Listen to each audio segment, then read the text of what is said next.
Jonathan, in 3 months, I'm about to quit the corporate world after 7 years of working so I can manage my own business.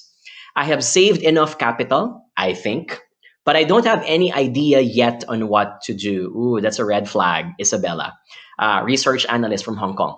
I thought of entering food business, which is easy in today's pandemic world. A lot of people are now online, or becoming a distributor of phones and gadgets. Also good. I came from the telco industry, very good margins in that industry. Any tip as an entrepreneur yourself? So obviously, Isabella, it seems like Isabella has made up her mind. She does want to become an entrepreneur, and that's a good thing, right? We choose our own paths. The question now is she quitting at the right time? And is she prepared to quit now in the middle of the pandemic, right? So, and I want to throw the same question to our participants. In the past 12 months, I have thought of setting up my own side business given the opportunities or uncertainties caused by the pandemic. Could you please type letter A, yes, it has crossed my mind, or letter B, no, John, I am not the entrepreneurial type yet, and I prefer the stability that's being offered by a corporation or by an organization, right? Could you please type?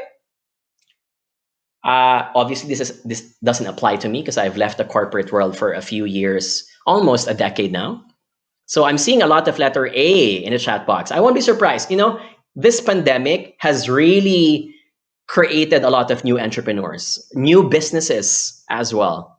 Okay, when a lot of us are looking for side hustles, or a lot of us have been unemployed, and so we have to look for ways of earning and making a living.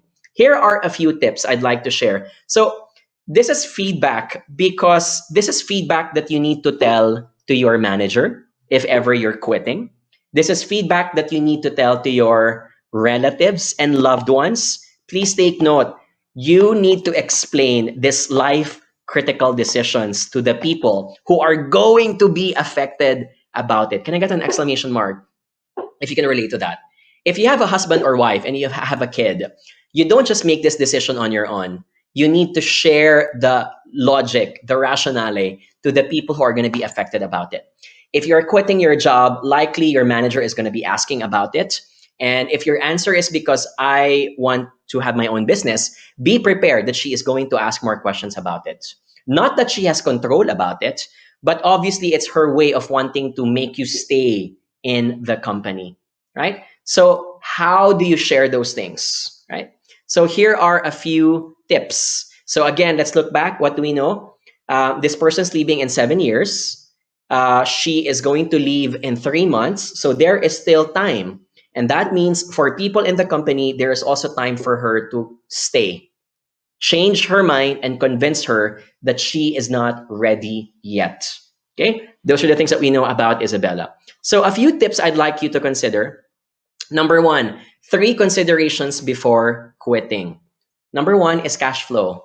So when I say cash flow, if you have a family or if you are a breadwinner, you might want to have a heart-to-heart discussion with your loved ones and say, if I am going to leave my job and I, unfortunately, do not become successful in my business, what is your safety net that you can remain to be unemployed for a few months until you go back to the corporate world again? Because here's what happens. When you fail in your business, you don't set up another business after that. That's not the usual route. The route is you go back again to the corporate world because you want to accumulate money again that you may have lost significantly, right? Unless, of course, someone gave you another opportunity and say, hey, you lost your job, you lost your business, here's another $1 million, start all over again. It doesn't happen like that. So here is when I would strongly ask you, talk to your loved ones and say, this is a life-changing decision. Are you with me? And are you going to be supportive of whatever happens? This might also mean pooling your resources with your loved one. Here's how much I have in the bank. How much do you have with your bank? What are the other expenses that are major that need to happen this year? If you're a breadwinner or if you're a family, if you're a parent, and you know that the tuition fees of your kids are about to happen in the next few months, then it may not be the right time to just simply quit and venture into a new business and use your capital just for that. Okay? That endangers the expenses of the household. So the first one. Number 2 is entrepreneurial skills. I would strongly recommend that if you want to become a businessman, ask feedback from the people who know you well and say, hey, I am planning to do this business. I'm planning to do food, gadgets, clothing. What do you think of it? How do you think is the economy going to respond to it? What do you think of me as an entrepreneur? Do you think I have the skills? What do you think are my strengths in being able to do that? It's a painful question to ask because it's going to hurt your ego when you have people who are going to decline you, but you need to get this information out there. Why? Because most of the time, if you're an entrepreneur, you already fall in love with your own idea to the point that you do not question your own shortcomings, right? So when you can, so I know that this session is about giving constructive feedback, but I'm going to flip the coin. This is about you asking for constructive feedback. If you have a best friend at work who knows you inside and out, you've been in the company for 7 years, and she knows that you are leaving the company anyway, this is the right time to ask the question, hey, Anna, you know me well, but I would love to know, in terms of my competency and skills, do you think I'm ready to take on this job? Do you think I'm ready to have my own business? Right?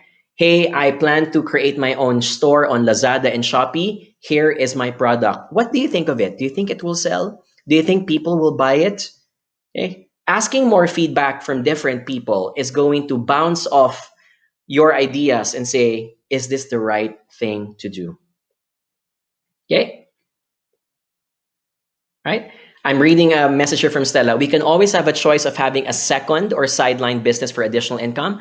But if I really desire to have my own business, I have to become ready first. That's true. So readiness, we often get trapped into the excitement and the thrill of it. We remember all these Hollywood movies of people becoming successful in their job. But that is the romantic part of getting a business. There are so many hurdles and headaches of setting up one. So unless you are ready, you might want to validate that by asking for feedback from other people. The third one that I would add here has something to do with the business stability. Business stability means if you are still experimenting with this new business, I would recommend, and this is where my next tip comes in, that you juggle both items first. Keep your current job, do well in it, and then experiment with your current business and see if it is doing well. If you've noticed that what you are potentially going to earn from the business, because it's so doing well, is even going to get bigger to the point that it's way bigger than your salary, and that your job is just getting into the way of becoming successful, then that is the right time to finally exit the corporate world. Otherwise, I would recommend to consider juggling both items first. I'm going to say this because that's how I would vouch for my experience.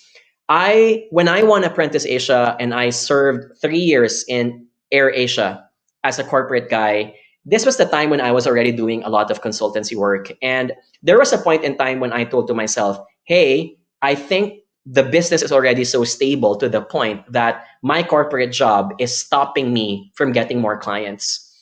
And I thought to myself, I think I'm ready. And I only decided that on my third year when I started my business. So that's a lot of time. Some people can take 6 months or 8 months. Some people can take 2 years. Your goal is to identify your readiness. And when you're ready, that's when the time that you let go of one of the balls in your hands. Okay? So that's when you transition slowly out of it if you have met the 3 criteria above.